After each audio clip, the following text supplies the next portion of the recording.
Bangladesh virtual सरबराही इजलास में rail link नुमाइश और यादगारी टिकट का इजरा किया गया। हिंद बांग्लादेश के वज़ीर-ए-आज़म ने मुश्तरका तौर पर चिल्लाहाटी हल्दीबाड़ी रेल लिंक और बांग्ला बंधु बापू डिजिटल नुमाइश का इफ्तिताह किया।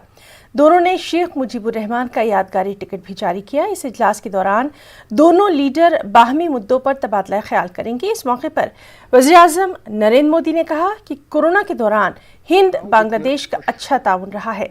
वैक्सीन के काम में भी दोनों मुल्कों का ताउन कायम रहेगा। दोनों मुल्कों के बीच बेहतर राब्ते पर जोर दिया जा रहा है, जो कि रिश्तों की मजबूती की अक्कासी करता है। Chilahati Haldibadi rail link is the 5th railway link becoming operational between India and Bangladesh, nurturing the social, trade and cultural bonds between the people of both the nations. This is the restoration of not only an old rail link, but the lifelines of India-Bangladesh relationship under the able leadership of our Prime Ministers. Long live India-Bangladesh friendship. Bangladesh हमारी neighbourhood first नीति का एक प्रमुख स्तंभ है। बांग्लादेश के साथ संबंधों में मजबूती और गहराई लाना मेरे लिए पहले दिन से ही विशेष प्राथमिकता रही है।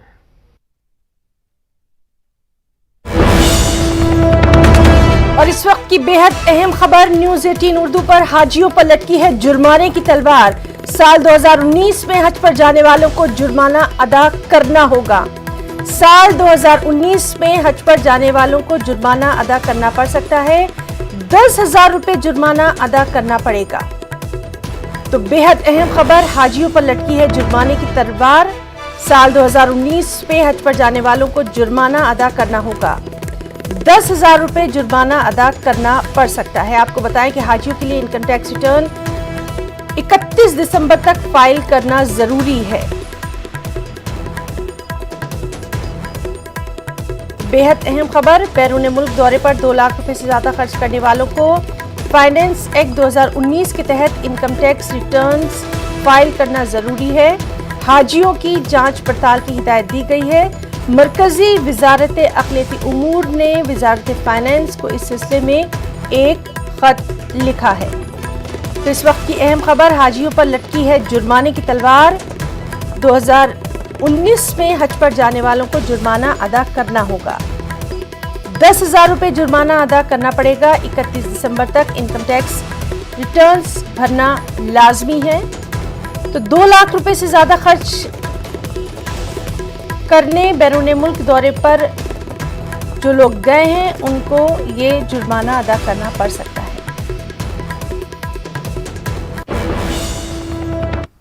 वहीं मरकजी वजीर मुख्तार अब्बास नकवी ने इनकम टैक्स रिटर्न फाइल करने के मामले में वजारत के एक्शन की तस्दीक की है। न्यूज 18 से खास बातचीत में उन्होंने कहा कि इस मामले को सुलझा लिया जाएगा। मरकजी वजीर मुख्तार अब्बास नकवी हमारे साथ हैं। सर, इनकम टैक्स रिटर्न को लेकर के हाजियों को लेकर के काफ़ी चिंता जाहिर की जा रही है। चिंता करने की किसी को ज़रूरत नहीं है। किसी को रिटर्न या ये सब चीज़ें जो हैं वो ये सभी लोगों के लिए एक उसमें व्यवस्था थी, लेकिन उस बारे में फाइनेंस मिनिस्ट्री से बात हो गई है और उस दिशा में काम हो रहा है। किसी को कोई चिंता करने की ज़रूरत नहीं है। जो लोग भी एलिजिबल हैं हज पे जाएंगे। सर, हमें मालूम हुआ है कि आपने कोई लेटर लिखा है और इस मसले को हल कर लिया। बातचीत हो गई है, हल हो जाएगा इंशाल्लाह, जल्दी हो जाएगा, फिक्र मत करिए। तो चिंता करने की और तशवीश की कोई ज़रूरत नहीं है। हाजियों को अब इनकम टैक्स रिटर्न दाखिल करना ज़रूरी जो था उसको लेकर के सरकार काम कर रही है। कैमरामैन हरीश के साथ खुर्रम शहजाद, न्यूज़ 18 दिल्ली। और दिल्ली से हमारे साथ मौजूद हैं हमारे साथी खुर्रम शहजाद। खुर्रम, इस वक्त की ये सबसे अहम खबर इसलिए भी है क्योंकि कहीं ना कहीं पशुपेश की हालत अभी भी बरकरार है। आपसे बराह रास्त बातचीत की है, क्या कुछ अभी तक इसमें मजीद पेशरफ्त? देखिए है ना, जब फाइनेंस एक्ट 2019 आया था तो उसमें लाजमी कर दिया गया था कि जो लोग भी फॉरेन ट्रैवल करेंगे, बाहर विदेश यात्रा पर जाएंगे, किसी भी तरीके से वो जाएं, अगर वो 2 लाख रुपए खर्च करते हैं, खुद अपने ऊपर खर्च करते हैं या फिर किसी दूसरे के ऊपर खर्च करते हैं, तो उनको इनकम टैक्स रिटर्न फाइल करना होगा। अगर वो ऐसा नहीं करते हैं तो उनको डिफॉल्टर समझा जाएगा और उनको ऊपर पेनल्टी लगेगी। तो ये एक्ट, क्योंकि इस एक्ट के तहत 2019 में जो हाजी गए हैं हज पर, उनको 31 दिसंबर तक अपना रिटर्न फाइल कर देना चाहिए, वरना उन पर पेनल्टी लगेगी। इनकम टैक्स की तरफ से ये तमाम डिटेल्स पूछी जा रही हैं। मेरी कई सीए से बात हुई है, जो लोग रिटर्न फाइल करते हैं उनसे बात हुई है, वहां पर ये तमाम तफसीलात पूछी जा रही हैं, मांगी जा रही हैं। अलग अलग क्लाइंट्स के बारे में मालूम किया जा रहा है कि ये 2 लाख रुपए कैसे खर्च हुए हैं, हालांकि आपकी आमदनी कम है, तो ये ऐसा करना जरूरी था। हालांकि अगर देखा जाए तो बहुत सारे लोग बैरून मुल्क जाते हैं, नेबरिंग कंट्रीज में जाते हैं, सऊदी अरब जाते हैं, ईरान जाते हैं, लेकिन जो नेबरिंग कंट्रीज है उसमें इनकम टैक्स के एक्सप्लेनेशन के जरिए से उन्हें अलग कर दिया गया। यानी नेबरिंग कंट्रीज यानी कि नेपाल जाते हैं, पाकिस्तान जाते हैं, या फिर श्रीलंका, बर्मा आप जाते हैं, या फिर चाइना जाते हैं मानसरोवर यात्रा पर, तो अगर आप वहां जाते हैं तो फिर आपको इनकम टैक्स रिटर्न फाइल करना नहीं पड़ेगा, तो एग्जम्पशन दे दिया गया था। लेकिन सऊदी अरब के मामले में या फिर ईरान के मामले या और आप कहीं और जाते हैं उसके मामले में, अगर वो भले से ही मजहबी सफर पर जा रहे हो तो फिर उसको एग्जम्पशन नहीं है, उस पर पसोपेश बरकरार है। इस सिलसिले में वजारत अक़लियती उमूर ने फाइनेंस मिनिस्ट्री को, निर्मला सीतारमण को खत लिखा है, लेकिन अभी तक वहां से फैसला नहीं हुआ है, पेच फंसा हुआ है। अगर इस पर कोई फैसला नहीं होता है तो नए लोग जो हज पर जाने वाले हैं, इस साल जाने वाले हैं, वो तो बाद में अपना इनकम टैक्स रिटर्न फाइल कर सकते हैं, लेकिन जो लोग जा चुके हैं उनके ऊपर अगर उन्होंने ऐसा नहीं किया तो 31 दिसंबर के बाद उनको पेनल्टी देनी होगी। आपकी बराह रास्त बात हुई है मुख्तार अब्बास नकवी साहब से और उन्होंने साफ तौर पर यह कहा है कि इस सिलसिले में बात की जा रही है, एक खत भी रवाना किया गया।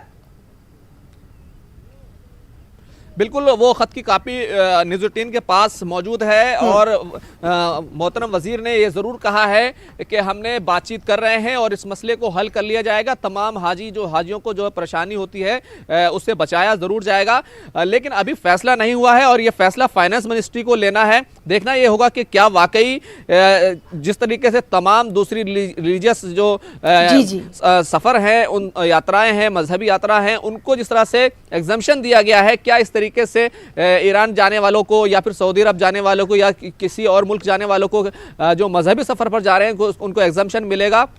तो इस तरह की गुफ्तो शुनीद और लेटर जो है कम्युनिकेशन जो दोनों मिनिस्ट्रियों के बीच में हुआ है, हज कमेटी ऑफ इंडिया के बीच में हुआ है, तो अभी तक अगर ऐसा नहीं होता है, 31 दिसंबर तक जो लोग हज पर गए थे, 2 लाख लोग हाजी जाते हैं, उसमें से बहुत सारे लोग ऐसे होते हैं जिनकी आमदनी इतनी नहीं होती है। जी बिल्कुल, अगर वो इनकम टैक्स रिटर्न फाइल नहीं करते हैं तो फिर उनको नोटिस आना शुरू हो जाएगा, है ना? जी खुर्रम शहजाद, तो लगातार इस बेहद अहम खबर पर हमारी नजर बनी हुई है। लगातार तमाम नाजरीन जो हैं वो न्यूज़ 18 उर्दू से अपडेट ले सकते हैं। हमारे साथी जो हैं वो इस अहम खबर पर अपनी नज़र बनाए हुए हैं। खुर्रम शहजाद, बहुत बहुत शुक्रिया अदा करना चाहेंगे आपका तमाम तर तफसीलात के लिए। आगे बढ़ेंगे। डॉक्टर कफील खान को सुप्रीम कोर्ट से बड़ी राहत मिली है। सुप्रीम कोर्ट ने यूपी हुकूमत के जरिए इलाहाबाद हाई कोर्ट के फैसले को चैलेंज करने वाली अर्जी को खारिज कर दिया है। दरअसल इलाहाबाद हाई कोर्ट ने NSA हटाने का फैसला सुनाया था, इसी के खिलाफ यूपी हुकूमत ने सुप्रीम कोर्ट से रुजू किया था।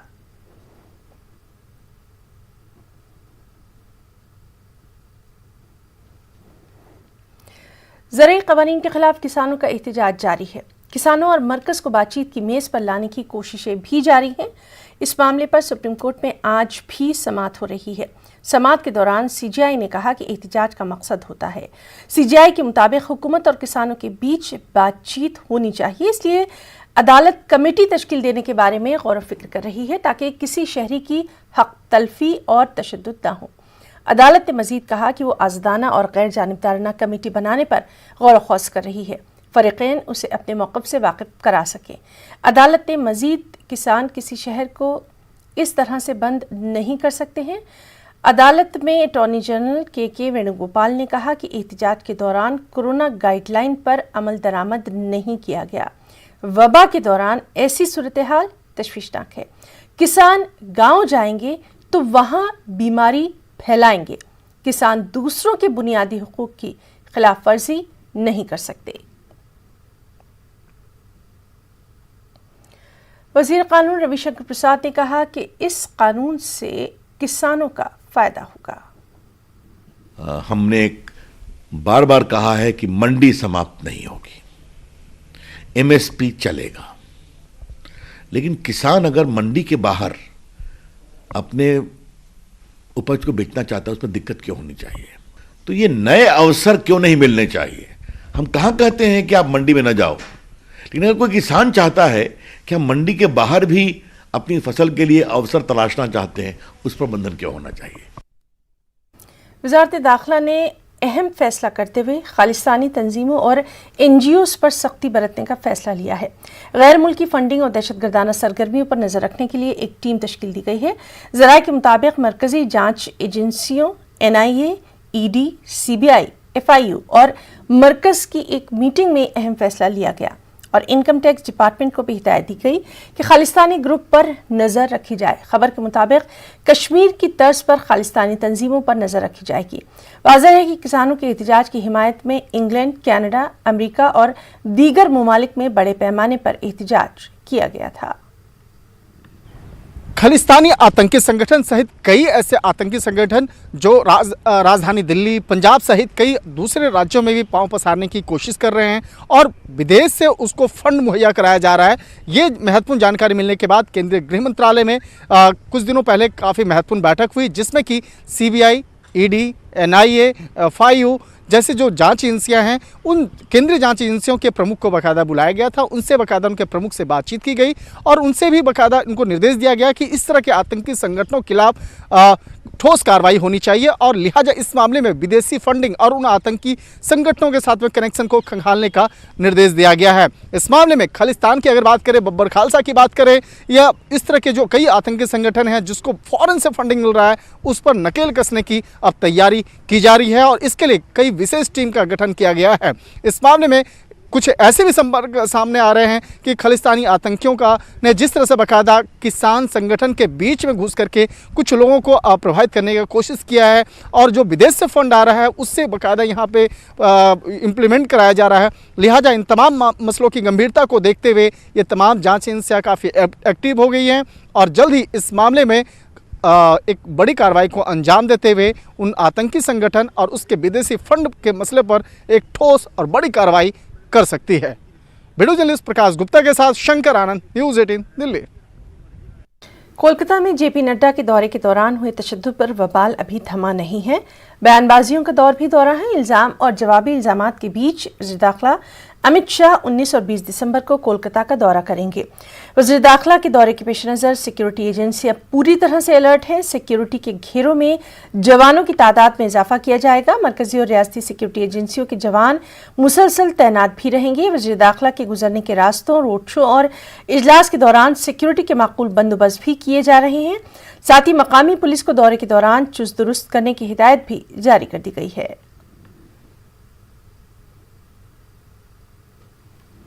बीजेपी लीडर कैलाश विजयवर्गीय ने आज कहा कि मगरबी बंगाल में सदर राज नाफिज करना चाहिए। उन्होंने कहा कि बिना सदर राज नाफिज किए बंगाल में साफ और शफाफ इलेक्शन होना मुमकिन नहीं है। कैलाश विजयवर्गीय ने मजीद कहा कि इलेक्शन कमीशन इस बात को यकीनी बनाए कि बंगाल में होने वाले चुनाव में रियासती और मकामी अफसरान को दूर रखा जाए। उन्होंने क्या कुछ कहा, ये देखते हैं। बीजेपी के महासचिव कैलाश विजयवर्गीय खासी चर्चा में, उनकी सुरक्षा बढ़ाई गई है। बुलेट प्रूफ गाड़ी में वो सफर करेंगे क्योंकि पश्चिम बंगाल का प्रभार आपको मिला सर, तो मतलब ये स्थिति आ रही है कि आपकी सुरक्षा बढ़ाने की नौबत आ गई। इसलिए कि बंगाल में लैंड ऑर्डर है ही नहीं, वहाँ पूरी की पूरी सत्ता भ्रष्ट राजनीतिज्ञों और गुंडों का नेक्सस चला रहा है और नौकरशाही का भी राजनीतिकरण के साथ साथ अपराधीकरण हो गया। नौकरशाही भी अपराधियों के साथ खड़ी हुई है। तो कुल मिलाकर वहाँ एक अराजकता का वातावरण है और इसलिए वहाँ राजनीति दल के लिए काम करना सत्ताधारी दल के खिलाफ ये एक तरीके से अपराध है और इसीलिए भारतीय जनता पार्टी के कार्यकर्ताओं पर रोज हमले हो रहे हैं। पिछले एक सप्ताह में 5 कार्यकर्ताओं की हत्या हो गई और लगभग 135 से ज्यादा कार्यकर्ता हमारे मारे जा चुके हैं। आपको लगता है हालात मुफीद हैं पश्चिम बंगाल में विधानसभा चुनाव के लिए, क्योंकि अब वक्त करीब आ रहा है? देखिए, अगर ममता जी के नेतृत्व में चुनाव होते हैं तो चुनाव निष्पक्ष नहीं हो सकते और लोग निर्भीक होकर मतदान करें। इसके लिए जरूरी है कि वहाँ से जो स्थानीय पुलिस है और स्थानीय प्रशासन है उसको अलग हट के चुनाव कराना पड़ेगा। या तो राष्ट्रपति शासन लगे या फिर चुनाव आयोग सुनिश्चित करे कि उस चुनाव प्रक्रिया में भाग लेने वाले जितने भी कर्मचारी हैं वो पश्चिमी बंगाल के नहीं हैं, तो चुनाव निष्पक्ष हो सकेंगे। अदरवाइज नौकरशाही का राजनीतिकरण, अपराधीकरण और एक नेक्सस वहाँ काम कर रहा है, गिरोह काम कर रहा है जो जनता का शोषण कर रहा है, प्रदेश का शोषण कर रहा है और देश को भी कहीं न कहीं उसके आंतरिक सुरक्षा के लिए खतरा पैदा कर रहा है। मतलब आप पश्चिम बंगाल में राष्ट्रपति शासन की मांग कर रहे हैं? हाँ, हम तो मांग कर रहे हैं। हमने तो कहा है कि राष्ट्रपति शासन के बिना वहाँ पर चुनाव निष्पक्ष संभव नहीं है। तो चुनाव आयोग को कोई आपने ऐसा रिप्रेजेंटेशन दिया? क्योंकि आप एक प्रमुख विपक्षी दल बीजेपी जो है, बीजेपी अब दावा भी कर रही है कि इस बार बंगाल में काफी अच्छा करेगी, तो चुनाव आयोग से आपने कुछ रिप्रेजेंटेशन, कोई प्रतिनिधि? आज चुनाव आयोग के प्रतिनिधि वहाँ पर पहुंचे हैं और हमारा पार्टी का दल उनसे मिलेगा और उनसे मांग करेगा कि निष्पक्ष चुनाव हो। ये जवाबदारी चुनाव आयोग की है।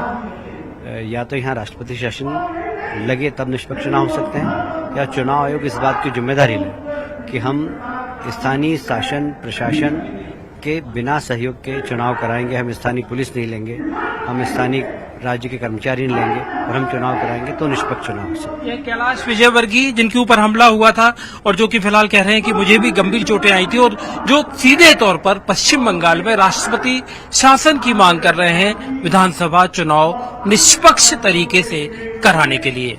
Manoj Sharma, Indore, news 18 India. वज़ीर-ए-आज़म नरेंद्र मोदी कल मध्य प्रदेश के किसानों से खिताब करेंगे। कल दोपहर 2 बजे पीएम मोदी का वर्चुअल खिताब होगा। मोदी का खिताब लगभग 23,000 ग्राम पंचायतों में ब्रॉडकास्ट किया जाएगा। इस मौके पर तकरीबन 1600 करोड़ रुपए की राहती रकम 35 लाख किसानों के खातों में मुंतकिल की जाएगी। वक्त है एक ब्रेक का।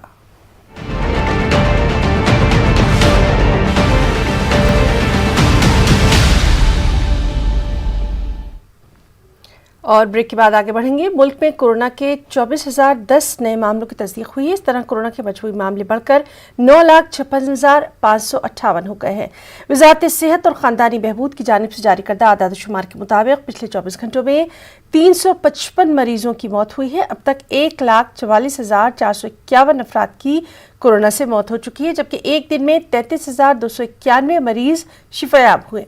आदाद-ओ-शुमार के मुताबिक मुल्क में कोरोना के एक्टिव मामले 3,22,366 हैं। उधर ICMR की रिपोर्ट के मुताबिक एक दिन में 11,58,000 कोरोना टेस्ट किए गए। अब तक 15,78,5,240 टेस्ट किए गए।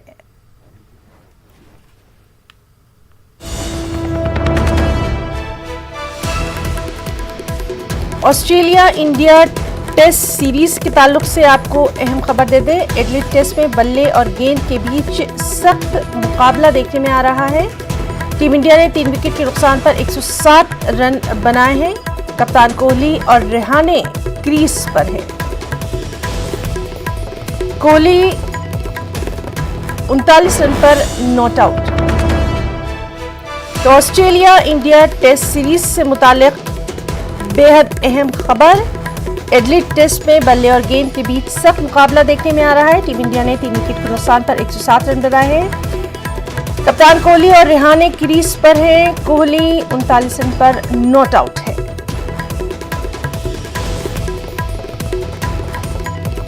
खेल की दुनिया से अहम खबर। ऑस्ट्रेलिया इंडिया टेस्ट सीरीज सख्त मुकाबला। टीम इंडिया ने 3 विकेट के नुकसान पर 107 रन बना लिए हैं। कैप्टन कोहली और रेहाने क्रीज पर हैं। कोहली 39 रन पर नॉट आउट है।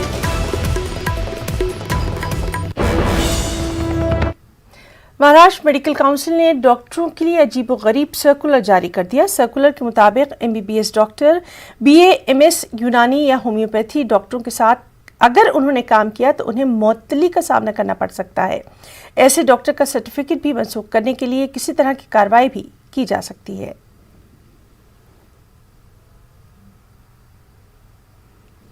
अक़लियती तबकों के खिलाफ नाइंसाफ़ी और उनके हुकूक को लेकर आज रांची में एहतजाजी मुजाहरा किया गया।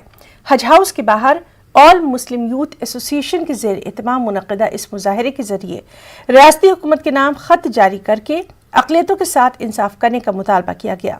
एसोसिएशन के सदर शमीम अली ने मुतनब्बे किया कि उनके मुतालबात पर जल्द अमल नहीं हुआ तो रियासत गिर पैमाने पर हुकूमत के खिलाफ एहतजाज किया जाएगा।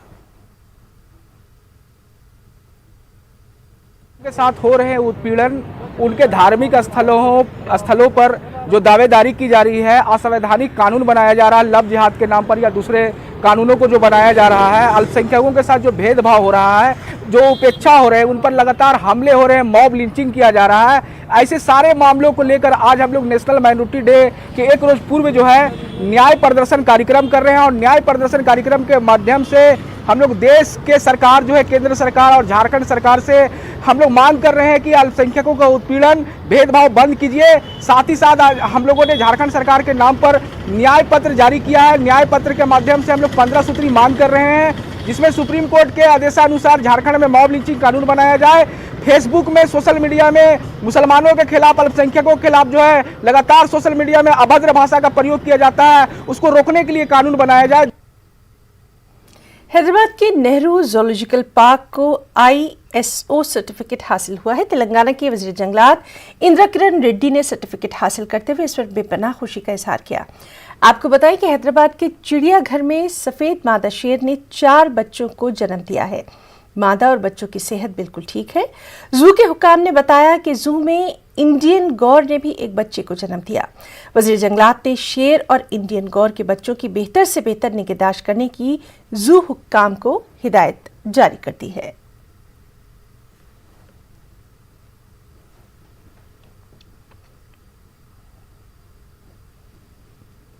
तेलंगाना के वज़ीर ख़जाना टी हरीश राव ने सिद्दीपेट में डबल बेडरूम मकानात तकसीम किए। इस मौके पर उन्होंने कहा कि तेलंगाना के वज़ीर आला KCR ने गरीबों के लिए बगैर किसी भी हिचकिचाहट के डबल बेडरूम मकानात की तामीर का काम शुरू किया है। वज़ीर ने KCR दूसरी किस्त की मुस्तहकीन से मकानात हवाले किए और नेक तमन्नाओं का इजहार किया। इस मौके पर हरीश राव ने कहा कि 2460 डबल बेडरूम वाले मकान की तामीर तमाम तर जदीद सहूलियात के साथ की गई है। पहले मरहले में 1341 मुस्तहिक अफराद की निशानदही कर ली गई है। हरीश राव ने RCT बस सर्विस KCR नगर से सिद्दीपेट तक शुरू करने का ऐलान किया।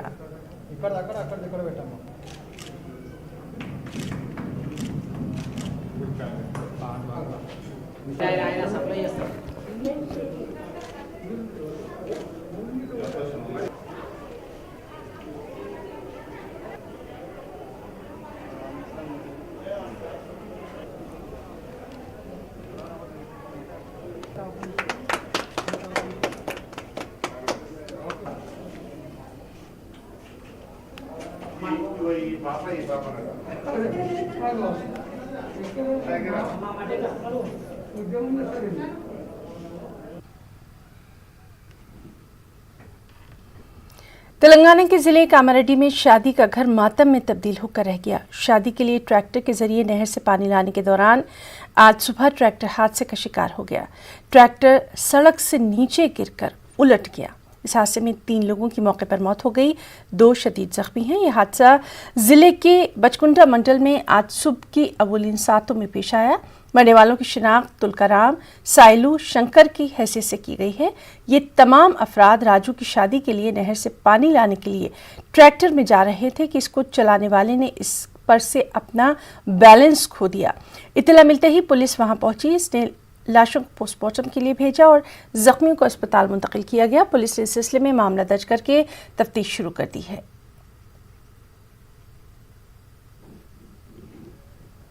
खबरों में इतना ही। आदाब।